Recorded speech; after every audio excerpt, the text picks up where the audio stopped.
To help out piping and electrical system designers, we added some great new enhancements to the routing environment.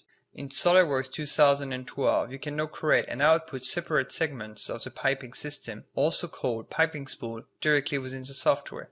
Let's see how it works. To start defining your spools, you just need to choose a specific piping subassembly and select the Define Spools command.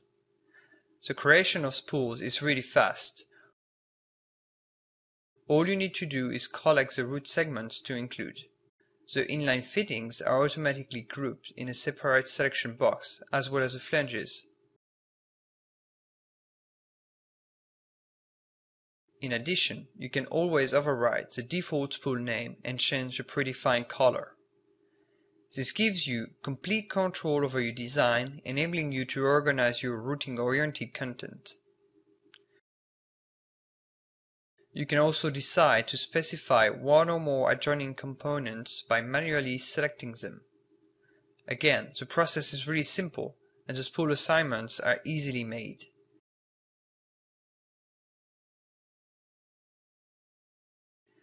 In just a couple of minutes, you can split any complex piping or tubing assemblies into a series of separate segments and get ready for manufacturing.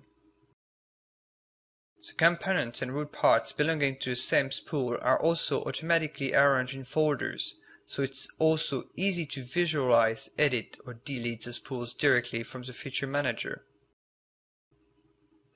As you would expect, the export capabilities have been improved. The piping spools are supported, so you can export your pipe data as a PCF file and move to isogen with up-to-date and accurate information. No additional work is required. The same holds true when creating drawings of your piping assembly. The pipe drawing feature has been enhanced to add a spool selection box where you can pick individual spools or the overall route. You can also decide to include associative BOM for the spools or how the drawing views should be organized. The creation of drawing views is then completely automatic. You will never waste your time doing documentation anymore. But more importantly, the bills of materials have been enhanced with routing-oriented options. You can now group pipes, tubes, or wires by sizes and display the cumulative lengths in the quantity column. Manually creating drawings is a time-consuming job, especially for large piping assemblies, but SOLIDWORKS 2012 really simplifies and speeds up the process by automating these tedious tasks. One thing we haven't talked about yet is electrical routing, so let's go back to our design and focus on the controller.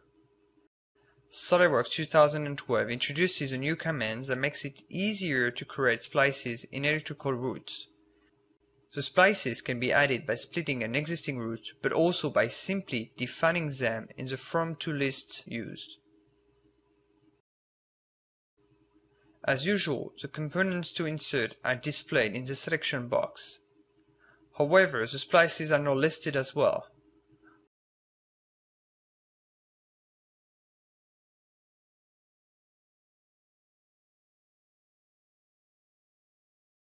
Once all the components are placed and some guidelines converted, you can move forward and add the splice.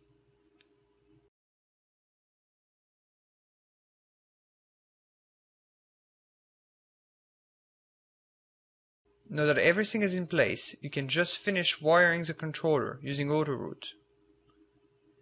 Using a from-to list also really saves a lot of time. If you go to the wires property manager, you can see that the job is done. The path for the wires are already defined and the splice is properly recognized. This is a huge time saver.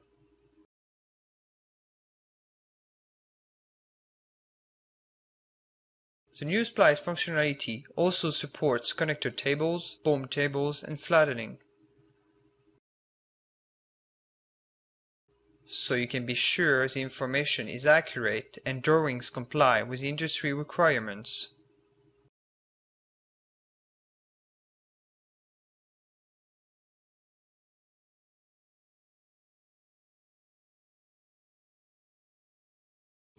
If you are a designer in the power and processing industry, these great new features will help you to design and detail your routing assemblies faster and more accurately.